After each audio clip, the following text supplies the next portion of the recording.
In 1870, Tennessee was a land split by shadows. Slavery was over, but hatred still lingered in every field, every whisper, every law. That year, two black twins, Isaiah and Elijah Crawford, found themselves torn apart by forces beyond their control. One in America, the other thousands of miles away. Yet, in the same hour, at the same minute, both met their end in ways too chilling to be coincidence.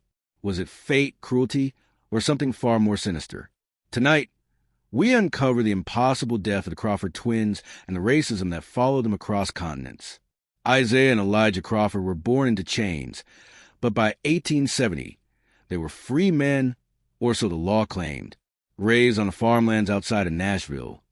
The twins had survived hunger, beatings, and the tearing apart of their family during slavery. When emancipation came, they believed freedom was finally within reach. Isaiah stayed in Tennessee, working the same soil where his parents once labored, trying to build a life from the ashes. Elijah, however, saw no future in a land that still branded him less than human. He joined a missionary ship, leaving for Africa, where he believed he could live without the constant shadow of racial hatred.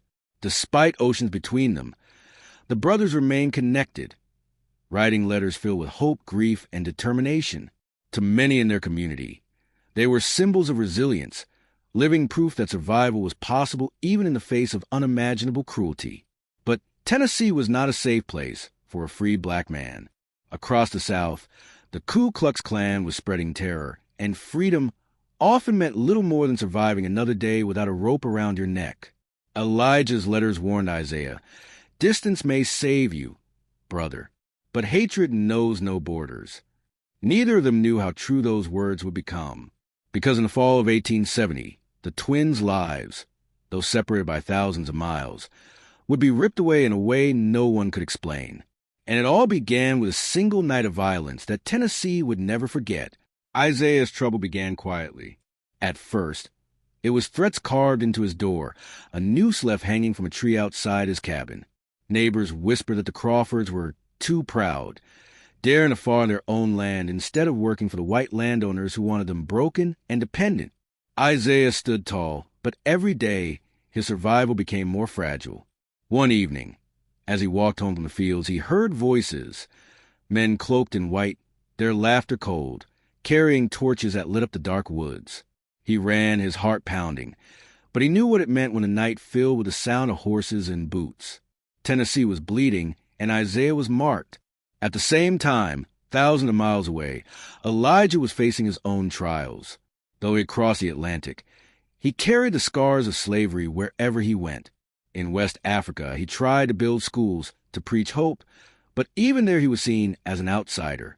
Colonial authorities dismissed him, mocking him for being too American to belong, too African to be free.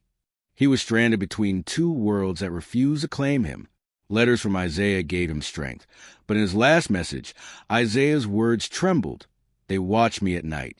I don't think I'll last the winter." Elijah's hands shook as he read, as if the ocean between them was not wide enough to block the fear. Then came the night of October 3rd, 1870. In Tennessee, Isaiah was dragged from his cabin. His neighbors woke to smoke rising from the fields, his body found hanging from the tree that once shaded his childhood games. His watch, still clutched in his pocket, had stopped at 9:21 p.m. At that same minute, across the sea, Elijah collapsed during a gathering in a coastal village. Witnesses said he clutched his chest, eyes wide with terror, as if he could see something no one else could. His final words were whispered in disbelief. "Isaiah," and then he was gone. Same time, same death, different worlds. The impossible had happened. The deaths of Isaiah and Elijah spread like wildfire through both continents.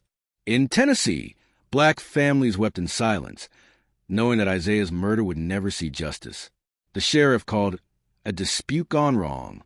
White papers reported it as a tragic accident, but the black community knew the truth. He was executed for daring to live free.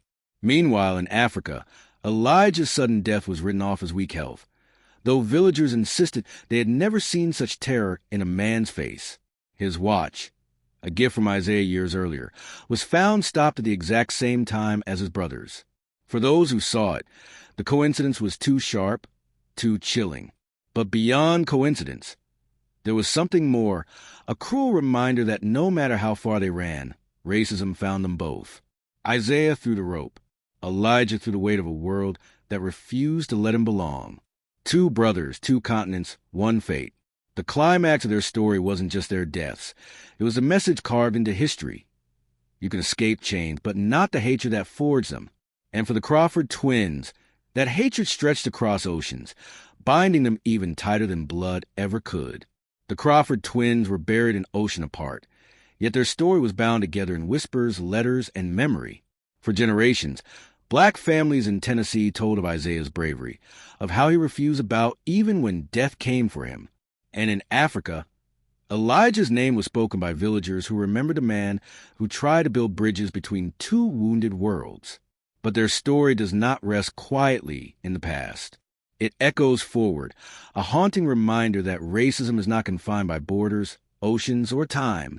The same forces that destroyed the Crawford twins still linger today, in different forms, policies, prejudice, and violence that claim lives in ways less visible but just as devastating. The impossible death of the Crawford twins forces us to ask, how far have we truly come? And how many Isaiahs and Elijahs still face injustice, their lives cut short, their voices silenced? Their story is not simply about coincidence.